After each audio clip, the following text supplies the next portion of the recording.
உங்கள்ல இருந்து ஒரு பெண் வரேன் அப்படின்னு நினைச்சு எனக்கு ஒரு வாய்ப்பு கொடுங்க. மத்தவங்க மாதிரி நாங்க காசு செலவு பண்ணி ஒரு பெரிய பிம்பத்தை காட்டி பூவை போட்டு அவ்வளவு பெரிய பெரிய கார்ல வந்து தடாலடியா வரணுங்கிற அளவுக்கு எங்களுக்கு வந்து பொருளாதாரம் இல்லைங்கிறது செகண்டரி. அதெல்லாம் காமிச்சு நான் உங்களை ஏமாத்த வரல. உங்கள்ல இருந்து வரனால எனக்கு தெரியும் கஷ்டம். அதனால அந்த கஷ்டத்தை புரிஞ்சு அடிக்கடி நாங்க வரோம். இவங்க எல்லாரும் உங்களோட ஏற்கனவே களத்துல இருந்திருப்பாங்க. எனக்கு ஒரு முறை வாய்ப்பு கொடுத்தீங்க அப்படின்னா எல்லா பிரச்சனைக்கும் தீர்வா இருக்குவேன். ஒரு வாய்ப்பை நீங்க தரணும். அப்படி நம்மளால பிரச்சனையை தீர்க்க முடியலன்னா உங்க எல்லாரையும் சேர்த்து தெருவுக்கு கூட்டிட்டு போய் போராடி அதை பெற்று தர வரைக்கும் களத்துல நிற்பேன் உங்களோட.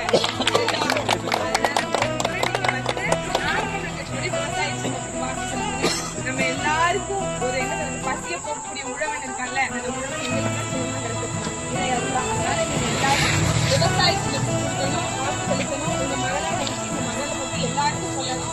உங்களுக்கு போடுங்கப்பா, நல்ல பிள்ளையா இருக்கு, நம்ம பிள்ளையா இருக்கு, உண்மையா இருக்கும், நேர்மையா இருக்கும் அப்படின்னு நினைச்சு போடுங்க.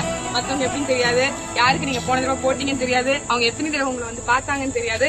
ஆனா எனக்கு போட்டீங்கன்னா இந்த மண்ணின் மகளை உங்க கூடயே இருந்து உங்களுக்கான எல்லா தேவையும் நான் தெரியுமா?